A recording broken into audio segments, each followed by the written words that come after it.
نحمده ونصلي على رسوله الكريم أما بعد فأعوذ بالله من الشيطان الرجيم بسم الله الرحمن الرحيم رب اشرح لي صدري ويسر لي أمري واحلل عقدة من لساني يفقهوا قولي واجعلني وزيرا من أهلي اللهم فقهنا في الدين اللهم انفعنا بما علمتنا وعلمنا ما ينفعنا وزدنا علما اللهم أرنا الحق حقا وارزقنا اتباعه وأرنا الباطل باطلا وارزقنا اجتنابه اللهم سبحانك لا علم لنا إلا ما علمتنا إنك أنت العليم الحكيم ایت نمبر 32 سے ہم نے سٹارٹ کرنا ہے، لیکن 31 میں جو کبائر کی ہم بات کر رہے تھے نا، کہ جو کبائر سے بچ جاتا ہے نا، تو چھوٹے گناہ اللہ تعالیٰ ان کے ویسے ہی معاف کرتے رہتے ہیں ساتھ ساتھ، اور الٹیمیٹلی وہ جنتوں میں داخل ہو جاتا ہے۔ یعنی ہم نے چھوٹے گناہوں سے تو بچنا ہی ہے، لیکن بڑے گناہوں سے خصوصی طور پہ اسپیسیفکلی ہمارے سامنے لسٹ ہونی چاہیے کہ ہم بڑے گناہوں سے بچتے رہیں۔ تو صحیح بخاری جو ہے، صحیح بخاری 2766 نمبر پہ جو حدیث ہے نا، اس میں آپ صلی اللہ علیہ وآلہ وسلم نے فرمایا کہ 7 بڑے گناہوں سے بچو، ٹھیک ہے؟ تو ہمیں پتہ چل رہا ہے کہ 7 ہیں جو کہ بڑے گناہ ہیں۔ اجتنبو السبع الموبقات، 7 بڑے بڑے گناہوں سے، کبائر سے بچو۔ تو صحابہ نے پوچھا کہ یا رسول اللہ صلی اللہ علیہ وآلہ وسلم وہ کیا ہیں؟ تو آپ صلی اللہ علیہ وسلم نے فرمایا نمبر 1 شرک کرنا، نمبر 2 جادو کرنا، نمبر 3 قتل کرنا، نمبر 4 سود کھانا، نمبر 5 یتیم کا مال کھانا، نمبر 6 میدان جنگ سے بھاگ جانا، نمبر 7 کسی بہتان لگانا، جس پہ 80 کوڑے کی سزا بھی ہے نا، وہ بہتان لگانا، اور never think anything touching chastity and are good believers، یہ تو ہم نے پڑھ لیا، ٹھیک ہے؟ میں دوبارہ کاؤنٹ کر رہی ہوں، to join others in worship along with Allah۔ Number 1 شرک ہے، نمبر 2 is جادو، نمبر 3 is قتل except for a just cause، ٹھیک ہے؟ نمبر 4 is سود، 5 is یتیم کا مال کھانا، 6 is میدان جنگ سے بھاگ جانا، دوران جنگ، میدان جنگ میں جب جنگ ہو رہی ہوتی ہے نا تو بھاگ جانا ہے، اینڈ نمبر 7 از کسی کے اوپر غلط بہتان لگانا، الزام لگانا، ٹھیک ہے؟ اس کا مطلب یہ نہیں ہے کہ یہ 7 ہی ہیں، لیکن دیز آر میجر ونس، یعنی یہ 7 بھی ہیں، یہ اس کا مطلب ہوتا ہے۔ صرف یہ 7 ہے یہ مطلب نہیں ہوتا اس کا، ٹھیک ہے؟ اس طرح کی جو بھی عموماً جو کیلکولیشنز ہوتی ہیں نا قرآن مجید میں یا سیرت میں، حدیث میں، ہمیں جو نمبرز ملتے ہیں نا، وہ نمبرز لمٹ کرنے کے لیے نہیں ہوتے، یہ آپ نے یاد رکھنا ہے، منیمم کے اوپر کیپ لگانے کے لیے نہیں ہوتے، بلکہ یہ نمبرز اس لیے ہوتے ہیں کہ بتایا جائے کہ یہ ہے اور اس کے علاوہ بھی ہو سکتے ہیں، ٹھیک ہے؟ یہ ہی ہے یہ بات نہیں ہوتی، بلکہ یہ ہے اور ان کے علاوہ بھی ہے، ٹھیک ہے؟ تو جب آپ کبائر کی بک اٹھاتے ہیں تو the list is very long، very very long، almost جتنے بھی گناہ ہے نا، یعنی 100 تک تو چلی جاتی ہے لسٹ اگر آپ کاؤنٹ کریں۔ میں نے ایک مرتبہ پکچر لی تھی کبیرہ اور صغیرہ کے گناہوں کی جو کتاب ہے نا، اس کے جو صرف کانٹینٹ ہے، میں نے اس کے کانٹیکسٹ جو شروع میں فہرست ہوتی ہے نا اس کی میں نے پکچر لی تھی، تو وہی کافی لمبی تھی، 4-5 اس سے زیادہ پیجز پر تو صرف اس کی لسٹ تھی۔ تو اتنے زیادہ کبیرہ گناہ ہیں جن سے کہ ہم نے بچنا ہے۔ میں نے لاسٹ ٹائم آپ کو بتایا تھا کبیرہ گناہ کی ڈیفینیشن کیا ہوتی ہے، کوئی بھی گناہ جو کہ ہمیں حدیث میں یا قرآن میں پتہ چل جائے کہ وہ کبیرہ گناہ ہے، ٹھیک ہے؟ خود کہا ہے اللہ نے کہ یہ کبیرہ گناہ ہے۔ نمبر 2 اگر نہیں بھی کہا تو اس کی سزا مینشنڈ ہے، تو اس سے ہمیں پتہ چل جاتا ہے کہ یہ بہت بڑا گناہ ہے، بھاری گناہ ہے، یہ کبیرہ گناہ ہے، اس کو خصوصی طور پہ اوائڈ کرنا ہے۔ اور ہم بیسکلی میں نے یہ بھی بتایا تھا جس کو ہم سمجھ رہے ہوتے ہیں نا کہ یہ چھوٹے چھوٹے گناہ ہیں، کسی کے بارے میں بات کر دی، کوئی مسئلہ نہیں ہے، وہ سارے بڑے گناہ ہیں بیسکلی، جن کو ہم چھوٹے سمجھ رہے ہوتے ہیں۔ اور صغائر کی جب آپ لسٹ دیکھیں گے نا تو آپ کہیں گے اچھا یہ گناہ بھی ہے، تو ان کو تو ہم گناہ ہی نہیں سمجھ رہے ہوتے جو صغیرہ گناہ کی لسٹ میں جو چیزیں آتی ہیں، تو یہ ضرور وہ لسٹ دیکھنی چاہیے، ضرور کتاب لیں اور اس کو اسٹڈی کیجیے، ٹھیک ہے۔ آیت نمبر 32 از ویری امپورٹنٹ آیت، اہم آیت ہے۔ کیوں اہم ہے؟ فیمس آیت ہے، جانی پہچانی جاتی ہے، اس کی باقاعدہ ایک بیک گراؤنڈ سٹوری ہے، اور سٹوری نہ بھی ہونا پھر بھی اس آیت کا جو میسج ہے وہ ہمارے لیے بہت امپورٹنٹ ہے۔ وَلَا تَتَمَنَّوْا، اور نہ تم تمنا کرو، مَا فَضَّلَ اللَّهُ بِهِ بَعْضَكُمْ عَلَى بَعْضٍ، جو فضل کیا اللہ نے ساتھ اس کے، ساتھ جس کی چیز کے، بعض تمہارے پر، بعض تمہارے بعض تمہارے کو، علی بعض، بعض پر، یعنی تم اس کی تمنا مت کرو جو اللہ نے فضل کیا ہے تمہارے بعض میں سے، بعض کے اوپر اللہ نے جو فضل کیا ہے اس کی تمنا مت کرو۔ اس کا پہلے جنرل میننگ ہم اس آیت کا سمجھ لیتے ہیں، میں آپ کو کانٹیکسٹ بھی بتاتی ہوں۔ تو بعض تمہارے بعض پر کیا مطلب ہے کہ سارے انسان جو ہیں، اوور آل انسان، ان میں مرد بھی ہیں، عورتیں بھی ہیں، بچے بھی ہیں، ٹھیک ہے۔ تو یہ سارے انسانوں میں سے نا کچھ کو اللہ نے کچھ پہ فضیلت دی ہے۔ کچھ کو کچھ پہ فضیلت دینے کا کیا مطلب ہے کہ ہو سکتا ہے کسی کی کوئی ایسی خوبی ہو جو کہ میرے اندر نہیں ہے اور وہ اس کو اللہ نے فضیلت دی ہوئی ہے، ہو سکتا ہے کوئی میرے اندر خوبی ہے جو اس کے اندر نہیں ہے، کوئی آپ میں خوبی ہے جو ہم میں نہیں ہے، اس طرح۔ تو اللہ نے ہر ایک کو فرق فرق فضیلت دی ہے۔ فار ایگزامپل سمجھے کسی کو مال زیادہ دیا ہے، کسی کو مال و دولت زیادہ دیا ہے، تو وہ اس کی فضیلت ہو گئی ہمارے اوپر، ٹھیک ہے۔ کوئی دوسرا بندہ ہے جس کو اللہ نے علم زیادہ دیا ہے، تو وہ علم کی اس کو فضیلت اللہ نے دے دی۔ پھر کوئی ایسا شخص ہو سکتا ہے جس کو علم پہ عمل کرنا اللہ نے زیادہ دیا ہے، زیادہ سکھایا ہے۔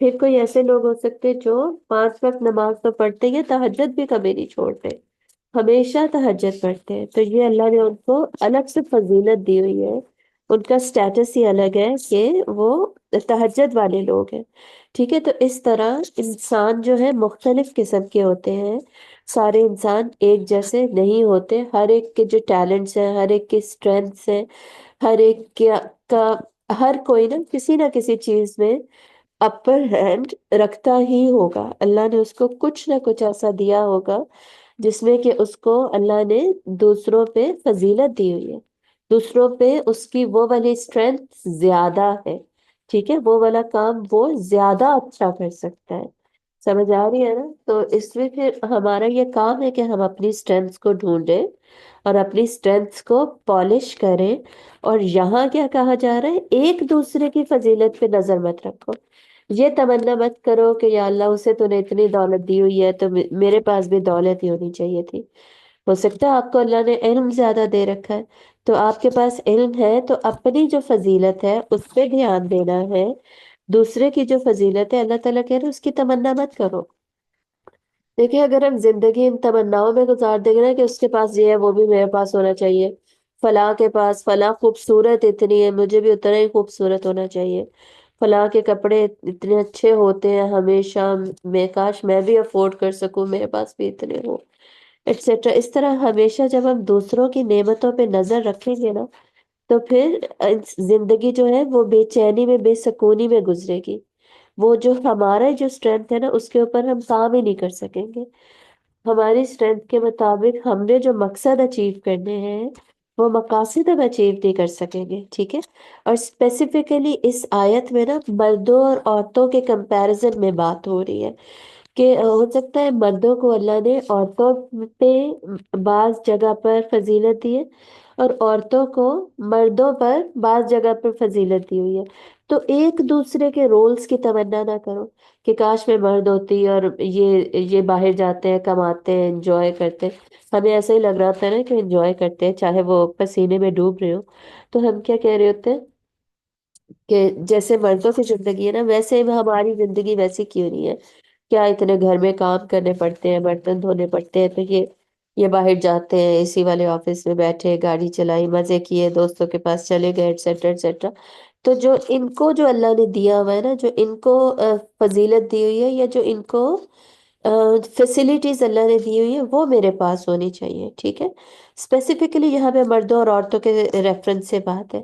یا آج کل جیسے لوگ کہتے ہیں نا کہ جینڈر رولز نہیں ایگزسٹ کرتے، عورت اور مرد ایک ہی ہے، ایک جیسے ہی ہیں، یہ جو جینڈر رولز اور ڈیویژنز ہے یہ نہیں ہونی چاہیے کہ مرد اگر باہر جا کے کام کر رہے ہیں تو عورتیں بھی باہر جا کے کام کریں، عورت اگر گھر میں کام کر رہی ہے مرد بھی گھر میں کام کرے۔ اس بات کو بیسکلی نا یہاں پر ڈینائی کیا جا رہا ہے، اور کہا جا رہا ہے کہ ہر ایک کو اللہ تعالیٰ نے ڈفرینٹ طریقے سے بنایا ہے، جیسے ہر انسان کو ڈفرینٹ بنایا ہے، تو اسی میں سے جب ہم مرد اور عورت پہ آتے ہیں تو ہر ایک کا بایولوجیکل میک اپ جو ہے دیٹ از ڈفرینٹ۔ تو جب بایولوجیکل میک اپ ڈفرینٹ ہے تو ان کے جب جینڈر سے ڈفرینٹ ہے، بایولوجیکل میک اپ بھی ڈفرینٹ ہے، تو رول بھی ڈفرینٹ ہی ہوگا۔ اسی طرح پھر عورتوں کو اللہ تعالیٰ نے جن کاموں میں زیادہ بنایا ہے، فضیلت دی ہے، فار ایگزامپل عورتوں میں محبت زیادہ ہوتی ہے، محبت زیادہ ہونے کی وجہ سے وہ رحم زیادہ کرتی ہیں، اور رحم زیادہ کرنے کی وجہ سے وہ زیادہ اچھی پرورش کر سکتی ہیں، زیادہ محبت سے بچوں کو پال سکتی ہیں، ان کا خیال زیادہ رکھ سکتی ہیں، ان کو رات کو ان کے لیے اٹھ سکتی ہیں، وہ سارے کام جو شوہر نہیں کر سکتے وہ کر سکتی ہیں۔ پھر ان کو اللہ نے کھانا بنانا زیادہ اچھا سکھایا، وہ زیادہ اچھا کھانا بنا سکتی ہیں، زیادہ اچھا فیملی کو اکٹھا جوڑ کے رکھ سکتی ہیں۔ بہت سارے مردوں کو فیملیز کو جوڑ کے رکھنا نہیں آتا ہوتا، تو یہ کام عورتیں بہت اچھا کر سکتی ہیں۔ تو اس طرح، اور عورتوں کو اللہ نے ملٹی ڈائمینشنل بنایا ہے، زیادہ کام ایک ٹائم پہ زیادہ کام وہ مینج کر سکتی ہیں، وہ ان کو کمپلیٹ بھی کر سکتی ہیں، مینج بھی کر سکتی ہیں۔ تو یہ عموماً مرد جو ہوتے ہیں وہ one job at one time کر رہے ہوتے ہیں۔ تو اس طرح عورتوں کو اللہ تعالیٰ نے ڈفرینٹ سیٹ آف اسکلس دیے ہیں، اور مردوں کو ڈفرینٹ سیٹ آف اسکلس دیے ہیں، اور اس حساب سے ان کے رولز بھی اللہ تعالیٰ نے ڈفرینٹ بنائے ہیں، تو ان رولز پہ فوکس ہونا چاہیے، اور ایک دوسرے کے حصے کی تمنا نہیں کرنی چاہیے، ٹھیک ہے۔ لِلرِّجَالِ نَصِیبٌ مِّمَّا اکْتَسَبُوا، مردوں کے لیے ہے وہ جو کہ انہوں نے کمایا، یعنی مرد وہی حاصل کرتے ہیں جو کہ انہوں نے کمایا، جس کی انہوں نے کوشش کی ہے۔ یعنی مرد اگر باہر جاتے ہیں کمائی کرتے ہیں، یہاں پہ کمانے سے مطلب اوور آل ہر چیز ہے کہ جس بھی چیز میں وہ ایفرٹ پٹ کر رہے ہیں وہی اس کو ملے گا، ٹھیک ہے، یہ مطلب ہے بیسکلی۔ لیکن کمائی کی میں آپ کو اگزامپل دے رہی تھی کہ جیسے مرد باہر جاتے ہیں کماتے ہیں محنت کرتے ہیں، تو کوئی سوشل سٹیٹس انہیں مل جاتا ہے، کوئی ڈاکٹر انجینئر کا ٹائٹل انہیں مل جاتا ہے، یہ سیلری انہیں ملتی ہے، تو یہ ان کا حصہ ہے جو کہ ان کو مل رہا ہے، صحیح۔ وَلِلنِّسَاءِ، اور عورتوں کے لیے ہے نصیب مما اکتسبن، عورتوں کے لیے وہی ہے جو کہ وہ کماتی ہیں، عورتوں کے لیے وہ حصہ ہے جو کہ انہوں نے کمایا۔ مطلب عورتیں جس چیز میں ایفرٹ پٹ کرتی ہیں، جس چیز میں دھیان لگاتی ہیں، جس چیز میں انٹرسٹ لیتی ہیں، جو ان کی اسٹرینگس ہیں وہ ان کا حصہ ہے، ٹھیک ہے۔ تو ہر کوئی کیا کرے گا، اپنے اپنے حصے پہ نظر رکھے گا، دوسروں کے حصوں کو دیکھ دیکھ کے حسد، جلن یا کسی بھی قسم کی کوئی بھی فیلنگ دل میں نہیں آنی چاہیے، بلکہ اپنے آپ کو ہی، اپنی اسٹرینگس، اپنی پوٹینشیلس کو ہی پالش کرنے کی کوشش کریں۔ بس اللہ من فضلہ، اور اللہ سے اس کے فضل میں سے مانگے، یعنی اگر کچھ چاہیے ہی تو اللہ سے مانگے۔ مطلب یہ کہ یہ مت کہیے کہ اس کو یہ کیوں ملا ہے، اس کے پاس یہ چیز زیادہ کیوں ہے، یہ میرے پاس بھی ہونا چاہیے۔ جیسے بہن بھائیوں میں اکثر ہوتا ہے نا، تو ہم امی کو کہہ رہے ہوتے ہیں امی بھائی کیوں جا رہا ہے رات کو، وہ کیوں بائک لے کے جا رہا ہے، میں کیوں نہیں جا سکتی بائک لے کر۔ تو اس طرح کی جو باتیں ہم کر رہے ہوتے ہیں نا، بیسکلی ان سب باتوں کا آنسر اس آیت میں ہے۔ تو اور اینڈ میں اللہ تعالیٰ کے کہہ رہے ہیں کہ اللہ سے اس کا فضل مانگو، بجائے یہ کہ ایک دوسرے کے فضل کو دیکھنے کے، اس پہ نظر رکھنے کے، اور باتیں کرنے کے، اور محسوس کرنے کے، اللہ سے دعا کرو، اللہ سے مانگو جو تمہیں ایکسٹرا چاہیے۔ فار ایگزامپل کسی کو اللہ نے دولت ایکسٹرا دی ہے تو اللہ سے ایکسٹرا مانگو، اور جو اللہ نے دیا ہے نا اس پہ پہلے شکر گزار ہو، یہ کہا جا رہا ہے۔ نمبر 2، پھر جو مانگنا ہے وہ اللہ سے مانگو، اللہ کے فضل میں سے مانگو۔ ان اللہ کان بکل شیء علیما، بے شک اللہ ہر چیز کو خوب جاننے والا ہے، یعنی یہ علم اللہ ہی کو ہے کہ کس کو دینا ہے، کیا دینا ہے، کیوں دینا ہے، کب دینا ہے۔ ہر چیز کا علم صرف اور صرف اللہ ہی کے پاس ہے، ٹھیک ہے؟ تو اللہ تعالیٰ کے علم اور وسعت میں سے، اللہ کے فضل میں سے مانگو، صحیح؟ اب اس کا بیک گراؤنڈ کیا ہے؟ یہ آیت نازل کیوں ہوئی تھی؟ آپ صلی اللہ علیہ وآلہ وسلم کی جو زوجہ محترمہ ہے حضرت ام سلمہ رضی اللہ تعالیٰ عنہ، جو کہ نمبر 5 پہ بنتی ہے نا جی، نمبر 5 پہ بنتی ہے۔ فرسٹ حضرت خدیجہ، حضرت خدیجہ کے بعد سودا، پھر عائشہ، پھر حفصہ، 4 ہو گئی، یس۔ نمبر 5 از ام سلمہ رضی اللہ تعالیٰ عنہ، تو رضی اللہ تعالیٰ عنہا۔ تو حضرت ام سلمہ نے آپ صلی اللہ علیہ وسلم سے ایک بار پوچھا کہ یا رسول اللہ صلی اللہ علیہ وسلم، یہ جو آپ لوگ مرد جو ہیں وہ سارے جنگیں لڑنے کے لیے جاتے، تو جب جنگوں میں جاتے ہیں، جہاد کرتے ہیں، تو اس میں جو مال غنیمت ملتا ہے وہ سارا کا سارا مرد رکھ لیتے ہیں، ہمیں کوئی حصہ ہی نہیں ملتا، ٹھیک ہے؟ اور دوسرا، پھر جب وراثت کی تقسیم ہوتی ہے اس میں بھی مردوں کو ہم سے ڈبل مل رہا ہے، ہمیں آدھا مل رہا ہے، تو ہمیں تو دونوں طرف سے کم پیسہ مل رہا ہے، تو ایسا کیوں ہے؟ یعنی ہمیں بھی ایکول ملنا چاہیے، مال غنیمت میں ہمیں بھی حصہ ملنا چاہیے۔ اور جو، کیونکہ ہمارے جو مرد ہیں وہ گئے ہوئے ہوتے ہیں نا جنگ کرنے، تو ہم بھی تو پیچھے سے سفر کر رہے ہوتے ہیں نا، ہم بھی پیچھے سے اکیلے ہوتے ہیں، گھر بار چلا رہے ہوتے ہیں، بچوں کو دیکھ رہے ہوتے ہیں، مشکل وقت میں گزارا کر رہے ہوتے ہیں، اور پیچھے سے کوئی ہمارے گھروں پہ بھی حملہ کر سکتا ہے، ہمارے ساتھ بھی برا کر رہا ہوتا ہے، کہ ڈر اور خوف کا سبا ہوتا ہے، ہم بھی سفر کر رہے ہوتے ہیں، تو ہمیں بھی مال غنیمت ملنا چاہیے۔ دوسرا، وراثت آدھی ہمیں کیوں مل رہی ہے؟ مردوں کو پوری مل رہی ہے، دونوں کو ایک جیسی ملنی چاہیے، ٹھیک ہے؟ یہ ان کا سوال تھا، یہ انہوں نے سوال پوچھا آپ صلی اللہ علیہ وآلہ وسلم سے، تو اس کے جواب میں اللہ تعالیٰ نے یہ آیت نازل کی۔ اب سمجھ آ رہی ہے نا؟ تو اور دوسری طرف جو مرد صحابہ تھے نا، وہ بھی وہ کیا کہتے تھے؟ وہ یہ کہتے تھے آپ صلی اللہ علیہ وسلم سے کہ جو وراثت ہے نا اس میں ان عورتوں کو آدھا بھی کیوں مل رہا ہے، بلکہ پورا ہی ہمیں ملنا چاہیے، کیونکہ گھر تو ہم چلا رہے ہوتے ہیں، خرچہ تو سارا ہم کر رہے ہوتے ہیں، تو ہمیں پورا ہی ملنا چاہیے۔ اور عورتیں کہہ رہی تھی کہ ہمیں آدھا کیوں، ہمیں دونوں کو برابر برابر ملنا چاہیے، اور مرد کہہ رہے تھے کہ انہیں آدھا بھی کیوں مل رہا ہے۔ سمجھ آ رہی ہے؟ یعنی ایسا نہیں ہے کہ وہ لوگ اعتراض کر رہے تھے، وہ لوگ سوال کر رہے تھے، سمجھنے کے لیے، پوچھنے کے لیے۔ ایک سوال کیا تھا؟ مال غنیمت پر، دوسرا کیا تھا؟ وراثت کے اوپر، اور سمجھنے کے لیے انہوں نے سوال کیا۔ تو اب آپ کو ڈویژن میں فرق نظر آ رہا ہے نا، کہ ایک کسی کو کچھ حصہ مل رہا ہے، کسی کو فضل کی بات کہہ رہی ہوں، کسی کو کچھ فضل مل رہا ہے۔ تو اللہ تعالیٰ یہاں پر کیا کہہ رہے ہیں کہ للرجال نصیب مما اکتسبوا وللنساء نصیب مما اکتسبن۔ عورتوں کا اپنا حصہ ہے، مردوں کا اپنا حصہ ہے، مردوں کے لیے وہ ہے جو انہوں نے کمایا ہے، عورتوں کے لیے وہ ہے جو انہوں نے کمایا ہے۔ تو ایک دوسرے کے فضل پہ نظر مت رکھو، ایک دوسرے کے کو جو مل رہی ہے فضیلت، جو بھی اللہ تعالیٰ نعمتیں دے رہے ہیں اس کے اوپر نظر مت رکھو، اس کی تمنا مت کرو۔ تم سب بعضکم علی بعض، بعض تمہارے بعض میں سے ہی ہے، یعنی تم سب ایک جیسے ہو، تم سب انسان ہو، ان چھوٹی چھوٹی چیزوں سے، ان چھوٹے چھوٹے ڈفرینسز سے کوئی فرق نہیں پڑتا۔ پہلے ہم پڑھ چکے ہیں، ایمان سے فرق پڑتا ہے، اصل میں ان چیزوں سے فرق نہیں پڑتا۔ اور ان کا مقصد کیا ہوتا ہے کہ دنیا میں جو رولز جس کو اسائنڈ ہے نا، وہ رولز وہ صحیح سے پلے کرے، ٹھیک ہے؟ اب مردوں کو اگر مال غنیمت یا وراثت میں حصہ مل رہا ہے، تو ان کا مقصد بھی یہ ہے کہ وہ پھر اس کو خرچ کریں گے، گھر چلائیں گے، گھر بنائیں گے، کھانا پینا ان کو مینج کریں گے، خرچہ سب کا مینج کریں گے، ایٹسٹرا ایٹسٹرا، تو ان کی ذمہ داری بھی تو زیادہ ہے نا، اگر ان کو مال زیادہ مل رہا ہے۔ تو ہوپفلی یہ آیت آپ کو سمجھ آ گئی ہوگی، اور اس کی بیک گراؤنڈ سٹوری بھی۔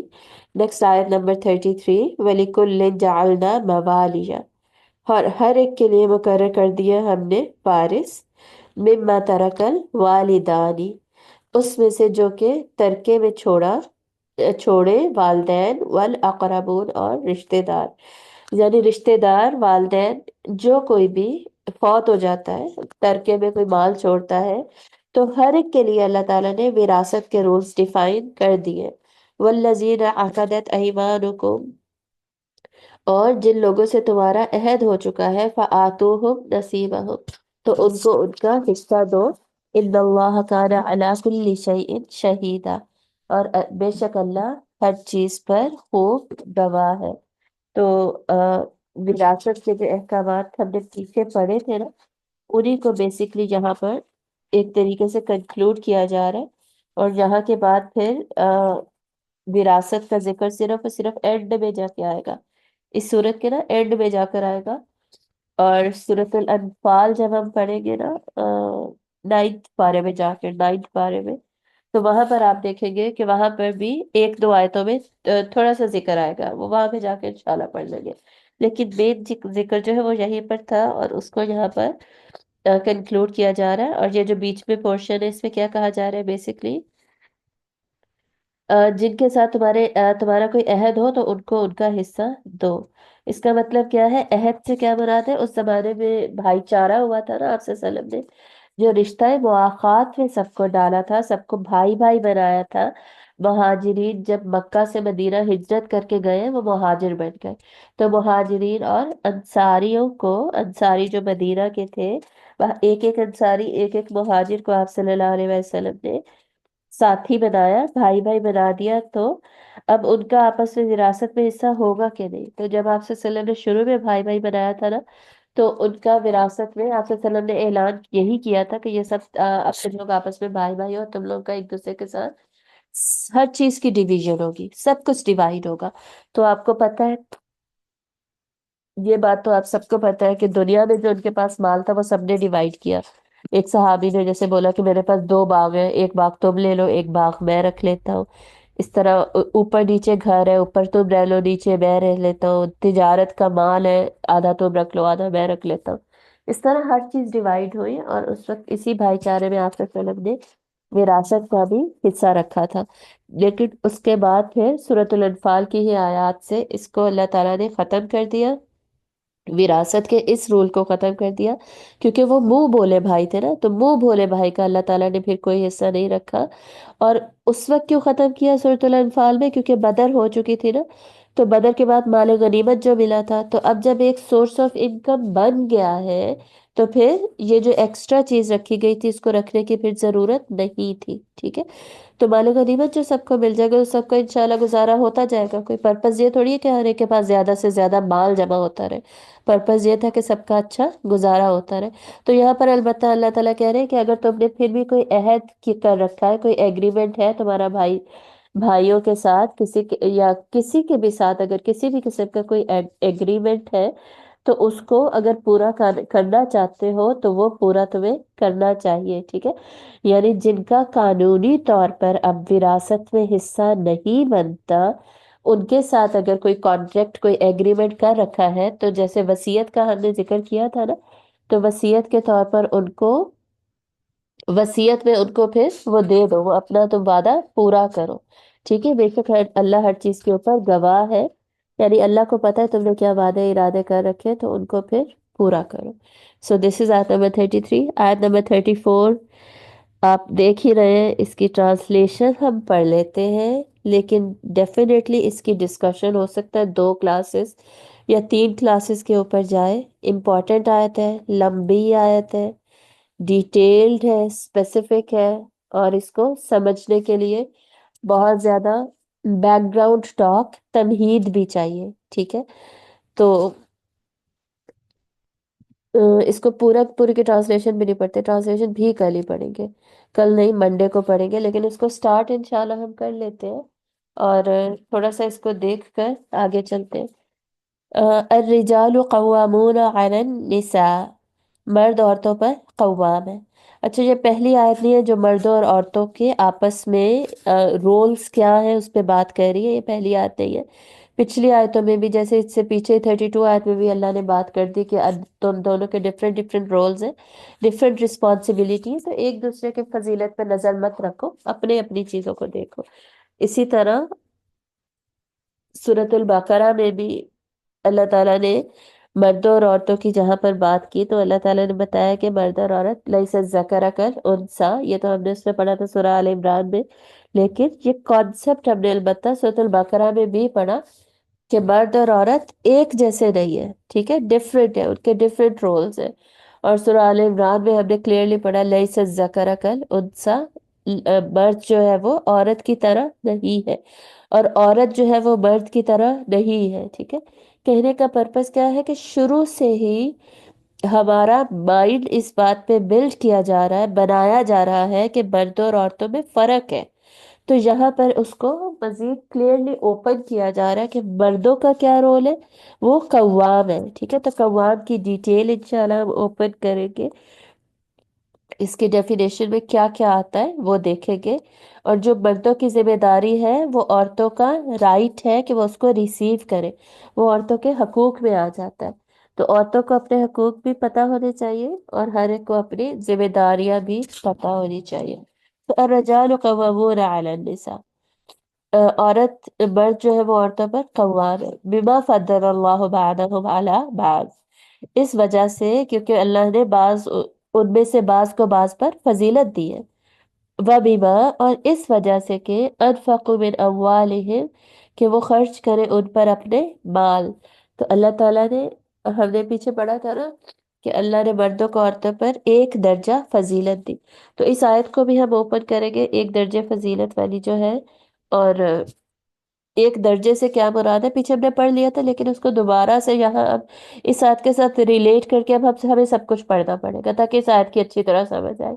ورنہ لوگوں کو اس آیت کی سمجھ نہیں آتی اور اس میں سے نا غلط مطلب لے رہے ہوتے ہیں، اس آیت پر اعتراض کر رہے ہوتے ہیں، اس آیت کی وجہ سے اسلام پر اعتراض کر رہے ہوتے ہیں. بہت سارے لوگ اس آیت کی وجہ سے اسلام سے نعوذ باللہ منکر ہو رہے ہوتے ہیں، نکل رہے ہوتے ہیں. جی یہ آیت کیوں ہے، ٹھیک ہے، اس پہ کوشچنز اٹھا رہے ہوتے ہیں. تو وہ اس کے لیے پھر بہت زیادہ امپورٹنٹ کیا ہے، ہم صحیح سے سمجھیں اس کا مطلب کیا ہے، تبھی ہم دوسروں کو بتا سکیں گے، تبھی ہم لوگوں کو بھی صحیح سے ایکسپلین کر سکیں گے کہ ایکچولی اس آیت کا یہ مطلب ہے اور یہ اس کی امپلیکیشن ہے. اور اس میں ڈیفینیٹلی ہمیں حدیث بھی بہت سارے واقعات بھی دیکھنے پڑیں گے. یہ دو ریزنز بیسیکلی اللہ نے بتائے ہیں، جن دو ریزنز کی وجہ سے مرد عورتوں پہ قوام میں ان کا یہ رول ہے. آگے عورتوں کا کیا رول ہے، فالصالحات، انہیں نیک ہونا چاہیے. قانتات، اور اطاعت شعار ہونا چاہیے، اللہ کی اطاعت کرنے والی ہے. اس کا دو مطلب ہے، بعد میں دونوں مطلب پڑھیں گے. حافظات للغیب، حفاظت کرنے والیاں ہونی چاہیے غائبانہ طور پہ، مطلب اپنی عزت کی حفاظت کرنے والی ہے. بما حفظ اللہ. ٹھیک ہے، تو یہ جو تین رولز ہیں نا، یہ تین مین کوالٹیز ہم کہہ سکتے ہیں، ٹریٹس ہیں، خوبیاں ہیں جو کہ عورت میں ہونی چاہیے، جو کہ عورت کا ٹارگٹ ہے. ٹھیک ہے، عورت کی ذمہ داری کیا ہے، وہ کیا بنے، اس کو قوام بننے کی ضرورت نہیں ہے. ٹھیک ہے، قوام مرد ہی رہیں گے اور قوام بننے سے کوئی خاص انعام نہیں مل رہے. ٹھیک ہے، قوام بننے سے ایسا نہیں ہو رہا خزانے مل رہے ہیں. قوام بن کر اپنی ذمہ داری پوری کرنے میں انہیں ثواب ملے گا نا، جو ملے گا. اگر کوئی قوام ہے اور اپنی ذمہ داری ہی نہیں پورا مل رہا، اس کو تو سزا مل رہی ہے. تو قوام بن کے اصل میں تو ڈرنا چاہیے کہ میرے اوپر اتنی ذمہ داری پڑ گئی ہے، پورے خاندان کی ذمہ داری پڑ گئی ہے، میں کیسے سنبھالوں گا. ٹھیک ہے، یہ ذمہ داری کی بات ہے. اور ہم دوسروں کی ذمہ داریاں لینے کے لیے بھی ان کے اوپر نظر رکھ کر بیٹھے ہوئے ہوتے ہیں. تو اس میں لمبی انشاءاللہ ڈسکشن کریں گے، پر ہمارے لیے ٹارگٹ کیا ہے یہ ہمیں پتہ چل رہا ہے. ہم نے کیا بننے کی کوشش کرنی ہے. فار ناؤ یہاں تک اس بات کو سمجھ لیا ہم نے، الصالحات، قانتات اور حافظات للغیب، یہ تین چیزیں جو ہے نا یہ ہمارے لیے امپورٹنٹ ہے. ٹھیک ہے، تو باقی اس آیت کو ہم نے ڈیٹیل میں اوپن کرنا ہے آن منڈے انشاءاللہ. وآخر دعوانا ان الحمد للہ رب العالمین. سبحانک اللہم وبحمدک، نشهد ان لا الہ الا انت، نستغفرک ونتوب الیک. السلام علیکم ورحمۃ اللہ وبرکاتہ.